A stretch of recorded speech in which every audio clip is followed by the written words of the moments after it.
friends, welcome to Madras Samayal. இன்னைக்கு நம்ம Madras Samayalல bakery style நெய் பிஸ்கட் எப்படி பண்றதுன்னு பார்க்கலாம். இது வந்து பேக்கரியில எல்லாம் ஒரு கண்ணாடி ஜார்ல வச்சிருப்பாங்கல்ல, அதே மாதிரி இருக்கும். நம்ம வீட்ல இருக்கக்கூடிய பேசிக் பொருட்கள் வச்சு ரொம்ப ஈஸியா அழகா செஞ்சு முடிச்சிடலாம். இது பண்றதுக்கு ஃபர்ஸ்ட் வந்து நம்ம சர்க்கரையை பவுடர் பண்ணனும். அதுக்கு ஒரு மிக்ஸி ஜார்ல 6 டேபிள்ஸ்பூன் சர்க்கரை சேர்த்துக்கோங்க. அரை கப்புக்கு 2 டேபிள்ஸ்பூன் கம்மியா. இது வந்து 75 கிராம். கூடவே நல்ல வாசனைக்காக 3 ஏலக்காய், ஒரு சிட்டிகை உப்பு, ஒரு சிட்டிகை பேக்கிங் சோடா உப்பு, ரொம்ப கொஞ்சமாக போதும்.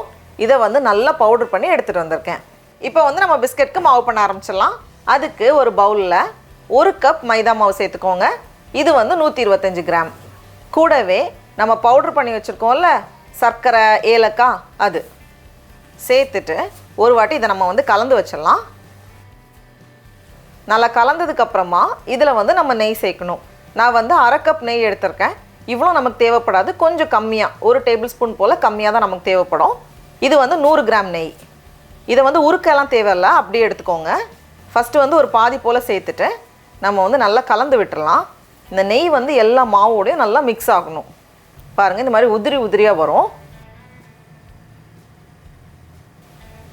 இந்த மாதிரி வந்ததுக்கப்புறமா இன்னும் கொஞ்சம் கூட நெய், ரொம்ப நெய் சேர்த்துடக்கூடாது. நம்ம கொஞ்சம் உதிரியாக தான் இருக்கிற மாதிரி இருக்கும். இப்போ நம்ம பார்க்குறப்போ கொஞ்சம் உதிரியாக தான் இருக்குது. ஆனால் நம்ம இந்த மாதிரி பிடிச்சோன்னா பிடிக்க வரும். இந்த ஸ்டேஜில் இருக்கணும்.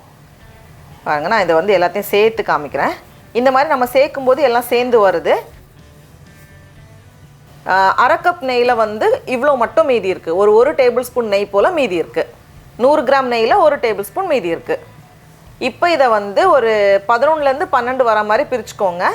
நமக்கு வந்து இதை விட கொஞ்சம் சின்ன சைஸ் வேணும்னா ஒரு 14லேருந்து 15 கூட நம்ம பிரிச்சுக்கலாம். அப்போ வந்து பேக்கிங் டைம் வந்து கொஞ்சம் கம்மி பண்ணிக்கணும். இதை வந்து ஒரு பேக்கிங் ட்ரேயில் வச்சிடலாம்.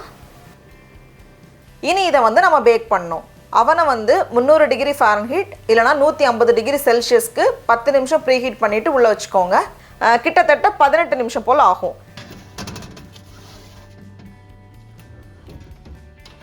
எனக்கு சரியாக 18 நிமிஷம் ஆகியிருக்கு. இதை வந்து நம்ம வெளியே எடுத்ததுமே சாஃப்டாக தான் இருக்கும். அதனால் நல்லா ஆற வச்சுருங்க. பிஸ்கெட்லாம் நல்லா ஆறி ரெடியாக இருக்குது. பாருங்கள் எவ்வளோ நல்லா இருக்குன்னு. அந்த ஓரங்களில் லைட்டாக கிராக் வரும்.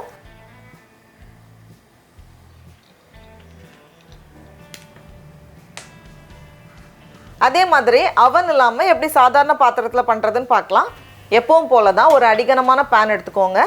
தூக்கி வைக்கிறதுக்காக ஒரு ஸ்டாண்ட் வச்சுட்டு மூடி வச்சுட்டு மிதமான சூடில் 5 நிமிஷம் ப்ரீ ஹீட் ஆகட்டும். இப்போ 5 நிமிஷத்துக்கு அப்புறமா நான் வந்து 2 மட்டும் இதில் வச்சுருக்கேன். ஒரு ஸ்டெயின்லெஸ் ஸ்டீல் பிளேட் மேலே வச்சுருக்கேன். மூடி வச்சிடலாம். இது வந்து மிதமான சூடில் கிட்டத்தட்ட 16லேருந்து 17 நிமிஷம் போல் ஆகும். அந்த ஓரங்களில் லைட்டாக கிராக் வரும். அப்படி வந்ததுமே நம்ம ஸ்டவ் ஆஃப் பண்ணிவிட்டு இதை வந்து ஆற வச்சிடலாம். அவ்வளோதான். டடா, நம்மளோட நெய் பிஸ்கெட்லாம் ரொம்ப சூப்பராக அழகாக தயாராகிடுச்சு. ரொம்ப கம்மி பொருட்கள் வச்சு நம்ம வந்து ஈஸியாக செஞ்சு முடிச்சிடலாம். இப்போ நம்ம டேஸ்ட் பண்ணி பார்க்கலாம். அவ்வளோ சூப்பராக இருக்குது. வாயில் போட்டதும் அப்படியே கரைஞ்சி போகிற ஃபீல் இருக்கும். நீங்களும் கண்டிப்பாக இந்த ரெசிபியை வீட்டில் செஞ்சு பாருங்கள். உங்களுக்கு இந்த வீடியோ பிடிச்சிருந்துச்சுன்னா மெட்ராஸ் சமையலுக்கு சப்ஸ்கிரைப் பண்ணுங்கள். நாவின் சுவையரம்புகள் மலரட்டும்.